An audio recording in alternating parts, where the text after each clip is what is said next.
Chapter 9, Hiring a Hitman. The apartment was like a sweat lodge, but without the soothing meditation or calming vibes. It was just heat, blazing, sticky heat, and the dogs were nearing their breaking point. The blackmail scheme had backfired, and instead of surrendering, the sun seemed to have taken it as a challenge. The heat had become unbearable, almost personal, like the sun was flipping them the middle finger from space. Dexter, pacing with manic energy despite the sweltering conditions, wiped sweat from his brow and snapped, "That's it. This has gone too far. If the sun doesn't want to play nice, then we need to take it out." Chip groaned from the floor, splayed out like a roadkill pancake. "Take it out? How?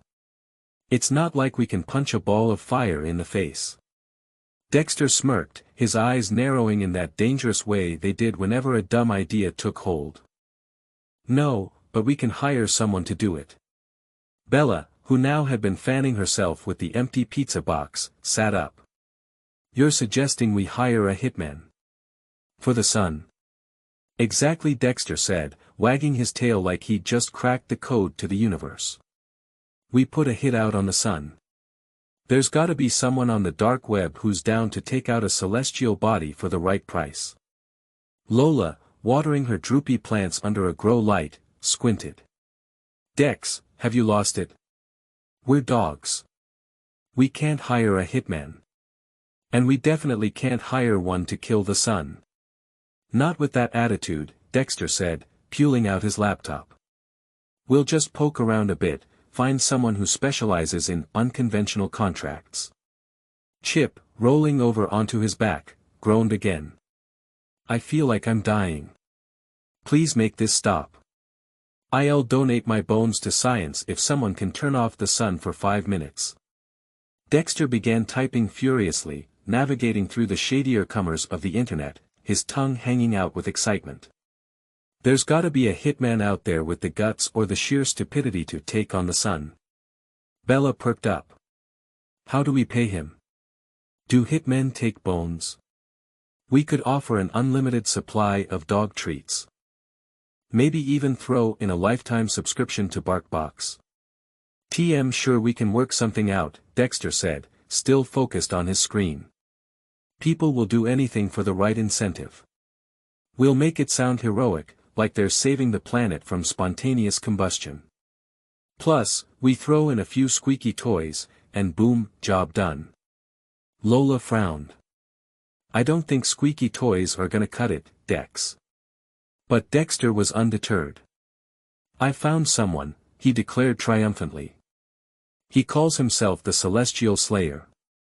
A bit dramatic, but I like his style." Chip raised his head, intrigued despite his suffering. "The Celestial Slayer?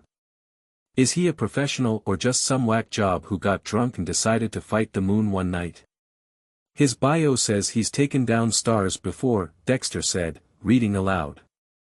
"Specializes in black holes, rogue comets, and unruly planets. Sounds legit to me." Bella snocked. "If he's serious about this, I'll personally gift him my favorite chew toy. Hell, I'll name my firstborn after him if he can turn down this damn heat." Lola, ever the voice of reason, asked, "Are we really doing this? Hiring someone to il the sun?" Dexter grinned. "We've got nothing to lose. It's time we go all in. Message him. The deal is struck." A few hours later, Dexter slammed his laptop shut, a self-satisfied grin plastered across his face. "We're in business. He's agreed to take the job." Chip, who was lying on the floor looking half dead, perked up slightly. "So, what does he need? A rocket ship? Some kind of death ray?" Dexter waved his paw nonchalantly. "Nah, nothing fancy. He just needs us to make sure the sun's fully exposed. You know, so he can line up the shot." Bella raised an eyebrow. "Line up the shot? Is he planning to shoot the sun in the face?" "Essentially. Yes," Dexter replied. "But first, we need to get it in the perfect position. And I have a plan." "Oh no. Lola gagged. Every time you say that, I start to feel sick. Ignoring her, Dexter continued. We need the sun to be as vulnerable as possible, which means we're going to set up a decoy, a massive party that lure it in. The sun loves being the center of attention, right? So, we throw the biggest rooftop bash this city has ever seen. We make it irresistible. When it's focused on us, boom. The hitman takes his shot. Bella, now fully on board, wagged her tail. I love it. Party it up. Piss off the sun, and then wham, Celestial Slayer to the rescue. Chip scratched his chin. But what if this pisses the sun off even more? Then we'll be dead either way, but at least we'll go out partying. Dexter said with a shrug. The party plan. By the next afternoon, the rooftop was a chaotic mix of snacks, cheap beer, and inflatable pool toys. It looked like the dogs were prepping for a frat party, complete with a stack of unused solo cups that no one had the energy to fill. Is this overkill? Chip asked, gesturing to the inflatable unicorn floating in the kiddie pool. Nah, Bella replied, tossing a handful of dog treats into the air. Cook and fet, the sun's gonna love it. Dexter stood in the middle of the chaos, surveying his creation. This is it, team. The perfect distraction. The sun won't be able to resist shining down on this, and when it does, bam, we take it out. The party kicked off with blaring music, obnoxiously loud barks, and a growing crowd of neighborhood dogs who had no idea they were there to help assassinate the sun. Frisbees flew through the air, the kiddie pool splashed with excited paws, and Bella live streamed the whole thing, adding to the #FuckTheSun movement's momentum. It wasn't long before the sun started to creep lower in the sky, casting long, golden rays over the rooftop.